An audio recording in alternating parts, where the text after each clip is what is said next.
राधा राधा। राधे राधे महाराज जी। महाराज जी, आपके श्रीमुख से कई बार तीन शब्द सुने हैं, भक्तजन, संतजन और रसिकजन। महाराज जी, इन तीनों का अर्थ क्या है महाराज जी? वैसे पर्यायवाची शब्द समझ लीजिए, थोड़ा थोड़ा सा भाव में केवल अंतर है। नहीं, जैसे जल है, वारी है, तोय है, तो उसी हम पानी को ही तो कह रहे हैं। ऐसे ही जिनका संबंध भगवान से है वही यही सब है, चाहे संत कहो, चाहे भक्त कहो, चाहे रसिक कहो। अब भक्त वो भगवान से प्यार करता है, भगवान षडैश्वर्य भगवान, ऐश्वर्यशाली भगवान, जो उत्पत्तिम च विनाशम च भूतानामा गतिम गतिम वेति विद्याम अविद्याम च सष्टारो भगवान इति, जो उत्पत्ति, विनाश, गति, अगति, विद्या, अविद्या सबका स्वामी है। वो इस ज्ञान, ऐश्वर्य, वैराग्य, श्री सबका स्वामी है, वो भगवान। मैं भक्त, भगवान मेरे स्वामी, भक्त का ये संबंध। संत जो समदर्शी हो चुका है, जिसमें दूसरे के द्वारा किए हुए अपमान के बदले में हित करने की भावना आ गई है। वो अपमान कर रहा है और वो उसका हित कर रहा है।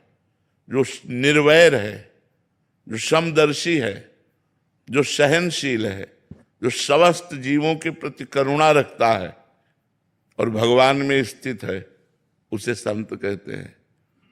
रसिक जो लाडली लाल, यहां भगवत्ता नहीं है, यहां प्रेम का स्वरूप है।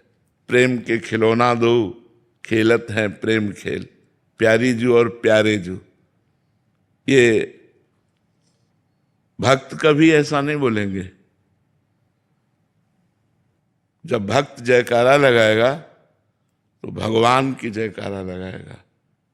हमारे यहाँ जयकारा लगता है लाल जू कह के, राधा वल्लभ लाल की जय, बाके बिहारी लाल की जय, राधा रमण लाल की जय। ऐसा नहीं कहा जाएगा कि राधा रमण भगवान की जय, नहीं कहा जाएगा। रसिक जन भगवान की भगवत्ता का विस्मरण करके उनके साथ प्रेम खेल खेलते हैं।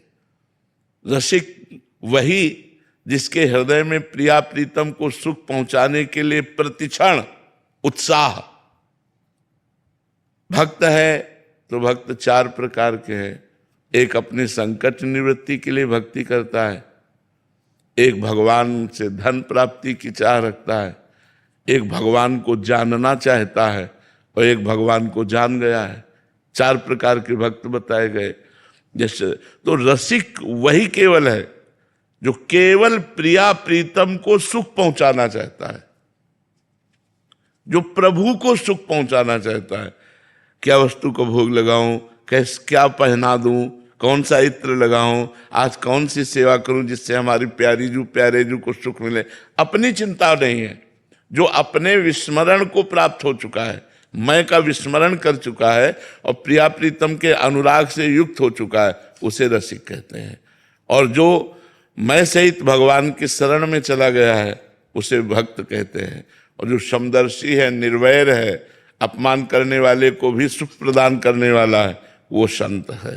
तो संत, भक्त, रसिक सब उसी परमात्मा से संबंध जुड़ने के कारण ही है। भारत निर्भय जी, पूज्य गुरुदेव भगवान, आप कहते हैं कि हमको ना पकड़ो, हमारी बात पकड़ लो। प्रभु जी, निरंतर नाम जपने एवं आहार शुद्ध रखने तथा आचरण अच्छा रखने की कोशिश करता हूं, फिर भी जीवन में दोबारा गलत विचार, क्रोध, काम क्यों आ जाते हैं? नहीं, विचार तो आएंगे, क्योंकि अभी चिप खाली थोड़ी हुई है।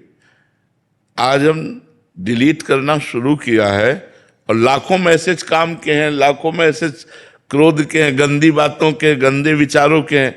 तो हम जैसे जैसे जपते हैं राधा राधा राधा, वो निकल रहे हैं और अनेक जन्मों के हैं। इसलिए हमें लंबे समय तक इस गंदगी को साफ करना होगा। हमें लड़ाई लंबे समय तक लड़नी होगी, ये 10-5 दिन में खत्म नहीं होगी। हमें लंबे समय तक लड़नी होगी। राधा राधा राधा राधा धैर्य पूर्वक चलें तो ये गंदे विचार आ नहीं रहे, ये गंदे विचार जा रहे हैं। जो हमारे मन में भरे हुए हैं वो जा रहे हैं, हमें ऐसा सोचना चाहिए। बिल्कुल घबराने की जरूरत नहीं है। बस अच्छा भोजन, पवित्र और अच्छे आचरणों को संभालते रहो तो धीरे धीरे मन निर्मल होने लगेगा। निर्मल कैसे होगा? जब हम कपड़ा धोते हैं तो गंदगी दिखाई देती है कि नहीं? जब हम झाड़ू लगाते हैं तो गंदगी दिखाई देती है कि नहीं? ऐसे मन में झाड़ू लग रही है, अब मन निर्मल हो रहा है तो गंदगी वो सब दिखाई देती है। आप देखो भजन में जब बैठते हो तब ज्यादा मन चंचल होता है। भजन में जब बैठते हो तो ज्यादा प्रपंच की गंदी बातें लाता है, और भजन ना करो तो ऐसा लगता है कि थोड़ा शांति सी है। और जहां भजन में बैठो तहां वो उद्दंडता शुरू कर देता है। वो उद्दंडता शुरू नहीं करता, उसकी भरी हुई उद्दंडता बाहर निकलती है, मन खाली होता है। क्योंकि भजन जो है वो अंदर सफाई कर रहा है तुम्हारे हृदय की। तभी तो निर्मल जन मन सो मोहि पावा, मोहि कपट छल छिद्र न भावा। मन निर्मल है तो भगवान की प्राप्ति हो जाती है। तो मन निर्मल कैसे होगा? जितना हम भजन करते हैं उतना ही मन निर्मल होता है, यदि हम गंदगी बटोरे ना। अब जैसे पोछा लगाया और खिड़कियां खुली रह गई और आंधी चली तो फिर और गंदा हो गया। तो ऐसे ही नाम जप किया और फिर गंदा भोजन कर लिए, गंदे आचरण कर लिए, गंदा दृश्य देख लिया, गंदा मनोरंजन कर लिया, वो फिर कूड़ा करकट भर गया। भरने ना पावे और निकलने दो तो और गंदी गंदी बातें निकलेंगी।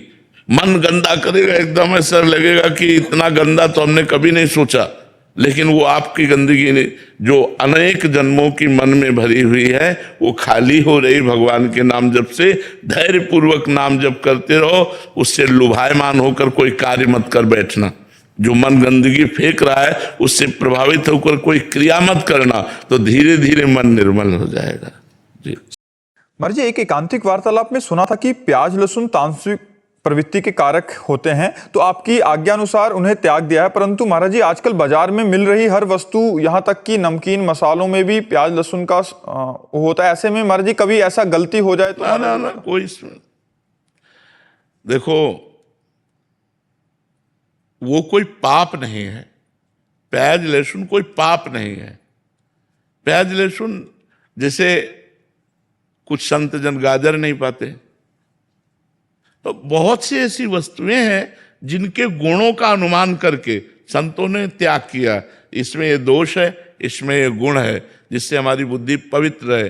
तो प्याज लहसुन, जहां आलू पैदा होते हैं वहीं प्याज लहसुन पैदा होता है। प्याज लहसुन कोई पाप नहीं कि खा लिया तो हमसे पाप हो गया, ऐसा नहीं है। वो तमोगुणी है, वो हमारी बुद्धि को भजन से रहित करने की चेष्टा करेगा, हमको आलस्य, निद्रा, प्रमाद ये पैदा करेगा। कोशिश कीजिए कि जहां तक हो सके आप ना पाए, वो तमोगुणी है, मगर कोई पाप नहीं है। तो जैसे मसूर की दाल, अब मसूर की दाल हम लोग नहीं खाते क्योंकि तमोगुणी है, कभी नहीं खाते। कोई भी संत शायद ना पाता होगा, मसूर की दाल नहीं पाते क्योंकि वो तमोगुणी है। तो ऐसे बहुत से भोजन में भी पदार्थ हैं जो तमोगुणी हैं। अच्छा, बहुत से ऐसे लोग हैं जो दूध को फटी हुई वस्तुएं नहीं पाएंगे, जैसे पनीर है, छेना है, वो नहीं पाएंगे। तो ऐसे मतलब अलग अलग विचारधाराएं हैं, अलग अलग उसमें गुण दोष का दर्शन है। जो बहुत पवित्रता है वो तो केवल घर में चल सकती है, नहीं चल सकती कि घर में अपने पवित्रता चल सकती, लेकिन बाहर होटल में, व्यापार में, आप जो हॉस्टल में, वहां जैसा मिले, बस ये है कि प्रधानता आपको मांस नहीं खाना। अब सैकड़ों बच्चे दीक्षित हैं, पढ़ रहे हैं, सैकड़ों आर्मी के दीक्षित हैं और फौज में हैं, तो छूट देनी पड़ती है। कोई उनका घर थोड़ी है, जो सरकार की व्यवस्था है उसी के अनुसार चलना पड़ेगा। तो इसलिए कभी ऐसा चूक हो जाए तो उसमें कोई पश्चाताप न करे। को भगवान का यश गावे, भगवान से का स्वयं चिंतन करे, दूसरे को चिंतन करावे, यही जीवन का परम लाभ है।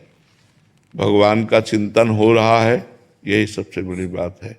आज जो लोग भूले हुए विषयों में हैं, जो नाना प्रकार के कुमार्ग को अपना जीवन बनाए हुए हैं, हम लोगों का कर्तव्य है कि उनके कानों में भगवद यश डाल करके, उनके चित्त का मार्जन करके कुमार्ग से सुमार्ग में लाना।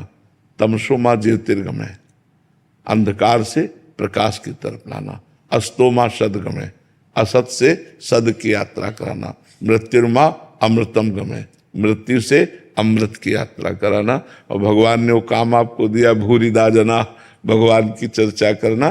तो सबको चाहिए स्वयं भगवान से जुड़े और अपने मित्रों को भी जो हमारा अनुसरण करे उनको भी भगवान से जुड़े। ये व्यसन, व्यभिचार और मांसादि अखाद्य पदार्थों का खाना ये जितना कम होगा उतना ही हमारा पॉजिटिव विचार होगा। नहीं तो निगेटिव विचार आपको पहुंचा देगा डिप्रेशन में। चाहे जितना आप बुद्धिमान हो, अगर गंदा आहार करोगे, गंदा व्यवहार करोगे तो आपके अंदर ही निगेटिव विचार आपको खा जाएंगे, आपको जला दे। देखो इतना निगेटिव विचार बढ़ जाता है कि आदमी शूट कर लेता है अपने को। तो निगेटिव विचार ही तो है ना। तो इसीलिए मांस, मदिरा, पर स्त्री गमन, ये जो शास्त्रों ने त्याज्य बताया है, हमारी समाज को चाहिए इसका त्याग करके और भगवान से चित्त को जोड़े, जिससे परम मंगल हो। राधे राधे महाराज जी, आपके चरणों में कोटि कोटि नमन। महाराज जी, शरीर के पुत्र को नाम जप के लिए और अपने समस्त कर्म श्री जी को समर्पित करने के लिए बोलती हूँ तो बोलता है आपने तो पूरा जीवन प्रपंच किया, अब नाम जप कर रहे हो तो मुझे बहुत ज्ञान दे रहे हो। तो मतलब ऐसे में महाराज जी मतलब कैसे करें? मतलब पर प्रयासरत रहिए। बच्चे हैं, एक दो बार अवहेलना ना करें तो भी उनको प्यार से समझाते रहिए। यदि उनसे कह दो बच्चा हमने प्रपंच में व्यतीत किया इसलिए तो पश्चाताप है, हम चाहते हैं कि तुम्हारा जीवन प्रपंच रहित हो, उनको समझाओ ना कि आप ठीक है, इसलिए पश्चाताप करके आज मैं नाम जप कर रही हूँ तो तुमको पश्चाताप करना ना पड़े, इसलिए थोड़ा नाम जप तुम भी शुरू कर दो, अभी से शुरू कर दो, तुम्हारा मंगल हो जाएगा। तो नाम जप बुद्धि को प्रवीण बनाता है, नाम जप संसार में चलने का साहस देता है, नाम जप विपत्ति को भोगने का बल देता है, नाम जप अपने आप हर सुविधा प्रदान करता है। विश्वास कीजिए नाम जप में बड़ी सामर्थ्य है। हमें आप लोगों से बार बार कहते हैं कि आप परेशान मत होइए, आप कहीं भागिए मत, आप कहीं दौड़िए मत। हाँ, भगवान के नाम में, भगवान के मंत्र में अपार सामर्थ्य दुखों का नाश करने के लिए। लेकिन आप जपो तब, ऐसा नहीं होगा कि हम जपें और तुम सुखी हो जाओ, ऐसा नहीं होगा। आपको जपना पड़ेगा, आपको स्वयं साधन करना पड़ेगा।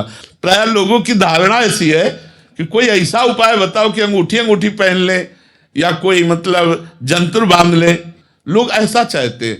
लेकिन हम आपको स्पष्ट ऑपरेशन करके बात बता रहे हैं, खुली ऑपरेशन करके बात बता रहे हैं कि को न काहू के सुख दुख कर दाता, निज कृत कर्म भोग सुनु भ्राता।